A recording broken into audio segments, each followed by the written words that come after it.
So whether you're a writer, painter, musician, creative of any sort, the most impactful, most detrimental thing you'll experience is creative block, also known as writer's block when it comes to writing. Just when the creative juices aren't flowing and when you reach that plateau and it feels like your brain's not working. It feels like you're constantly tired or you've hit a roadblock that's impossible to get through. So a couple of weeks ago, we made a video on creative block. It's one of our most popular videos on the channel here.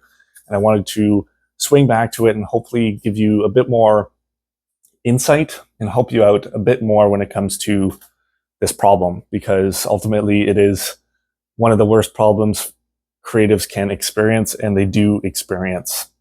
So first up, we're going to be looking at advanced strategies to pushing through creative blocks, long-term strategies to stay creative, exercises to help you get your creativity flowing again, and some stories of creative breakthroughs from famous creatives, and then we'll wrap it up. So first up, trying to think of a visual way to give you an example of this is, I'll just go like this. I'll draw a little trophy here.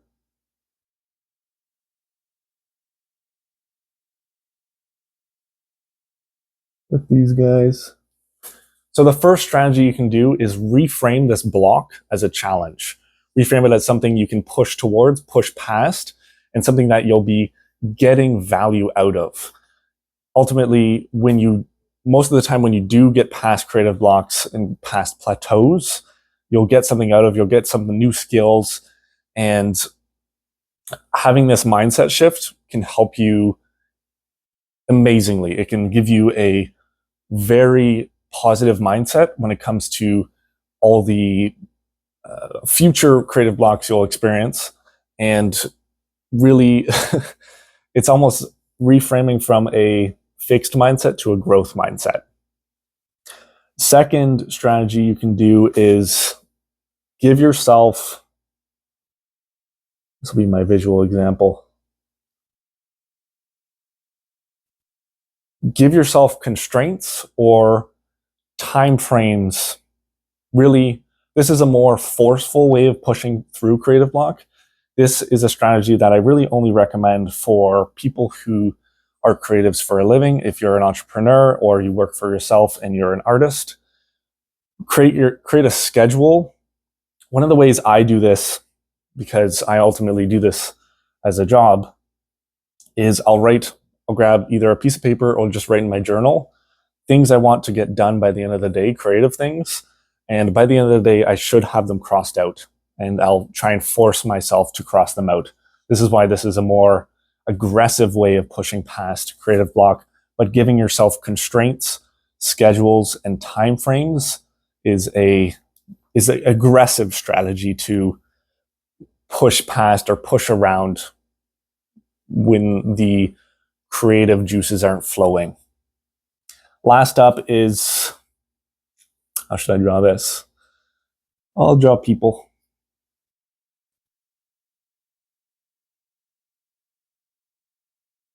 One of the best ways to push past a creative block is to seek inspiration from others or from nature or go to your local art museum, go speak with other creatives that you know and seek inspiration from them, bounce ideas off them. This is a social way of doing it, and one that I really enjoy. And I think, especially with like YouTube or the resources we have out there, even Hobbies Silver Launchpad, if you go talk to one of the mentors on there, try and seek inspiration from them. And it's an excellent way. It's kind of like having a second brain where you can find those ideas from someone else.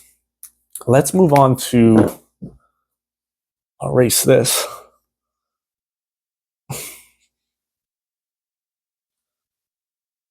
I'm going to get right into drawing the first visual example. You can try and guess what I'm drawing. while I'm drawing it. Everything's going to be really rough because it's just a visual example, but one of the best ways we're going to be talking about long-term ways of just keeping that creativity flowing as much as possible and reduce the amount of creative blocks you experience or plateaus you experience is to have a routine, have some sort of schedule, weekly, monthly, daily routine that keeps you consistent, because ultimately consistency is one of the best ways to keep yourself pushing towards creativity and practicing your craft and honing your skills. It's a way of also just reducing the amount of demotivation you have, because you always have something to look forward to, always have something to work forward to. It's also an excellent way of working goals into your routine. Let's say you have your daily routine, you have a goal that you want to reach by this time here or this date. Second way of just long-term strategies for just keeping the creativity flowing is remembering that the amount you put in, gosh, that is horrible. Ugh. Equals, this is horrible, equals the amount you're going to get out. Keep pushing towards.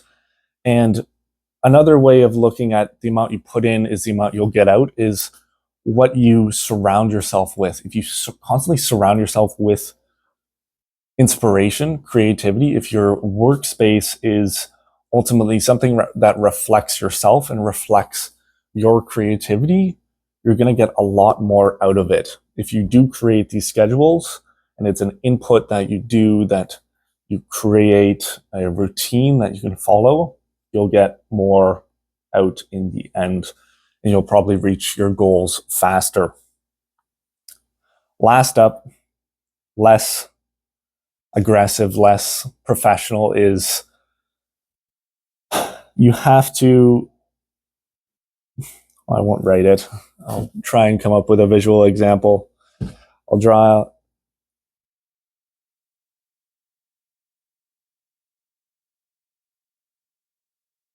a little ball there and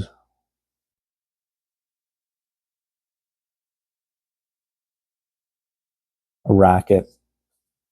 One of the ways you need to, one thing you need to implement as a creative is you have to embrace the rest and play in your work. You have to have fun. You have to pursue stuff that you're actually passionate about. Create ideas that are actually your own and that are ultimately rest. The mix of rest and play equals, I won't write the whole word, creativity. That's why when we're kids and we're so creative and we're so curious, it's because we have adopted the play mindset. We're constantly looking to learn and constantly looking, what is this? We're asking those questions. And ultimately, if you embrace rest and play, it'll be much harder for you to experience those creative blocks, because it's almost a way of keeping those ideas flowing. One thing I suggest is that when you've implemented some rest and play into your practices, write down any fun ideas you have, because then you can keep them and you can implement them later. So let's move on to the next section. Erase this quick.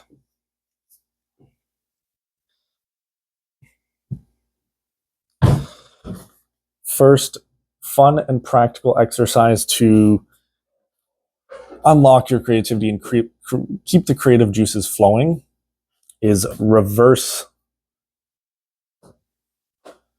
brainstorming, which is think about how you could make, when you're experiencing a creative block or a plateau, think of how you could make it worse.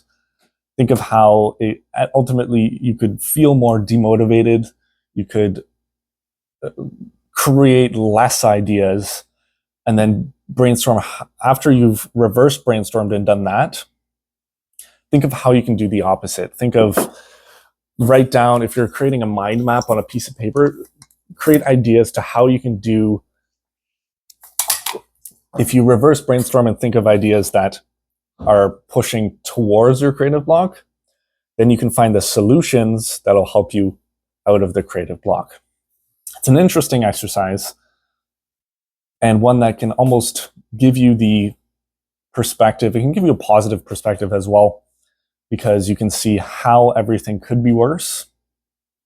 And then when you're thinking of how everything could be worse, you find the solutions in there. Second, going back to the strategies we talked about earlier, or implementing them into an actual exercise, is challenge yourself to, let's say if you're a painter, challenge yourself to use 2 colors. We'll call this the 2-color exercise. In a case of a different creative venture, let's say writing, write a paragraph on a specific topic that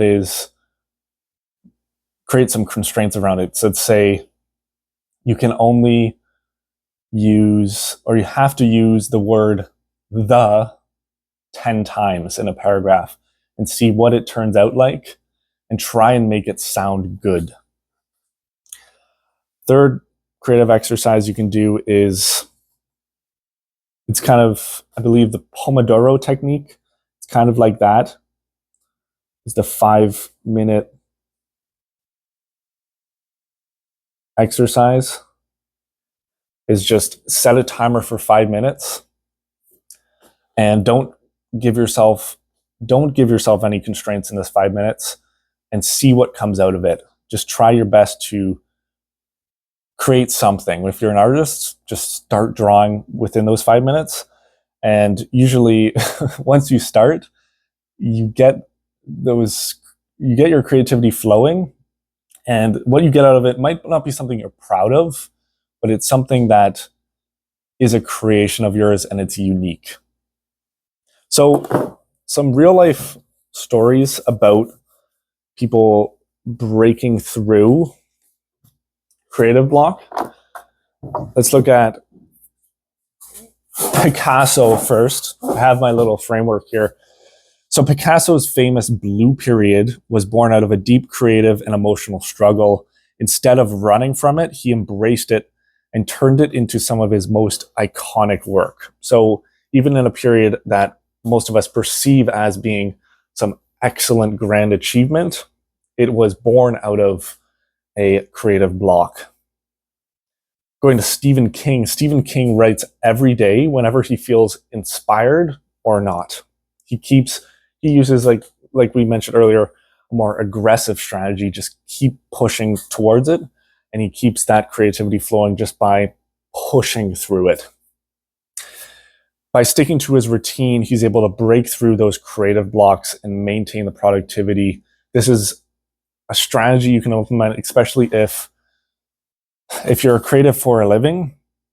Sometimes you have to have outputs whether you like it or not, and you have to keep pushing, and being aggressive is one way you can do that.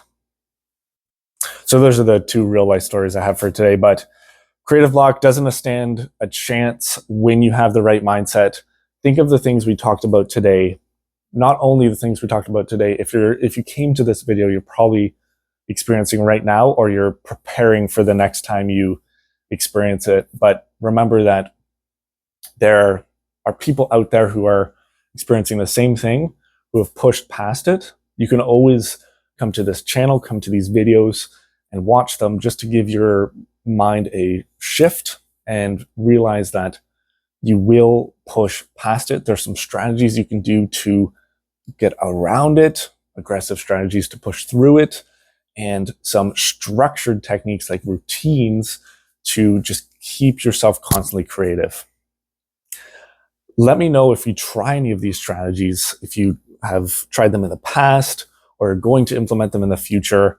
But ultimately, the goal of this video is to try and help you out. So let me know if you want to see more of these creative block style videos. I'll probably do a different topic next week just to switch things up, but make sure to come this Friday. You'll see part 2 of Matt's painting journey. It's a fun little series we're doing, but yeah, I'll see you later.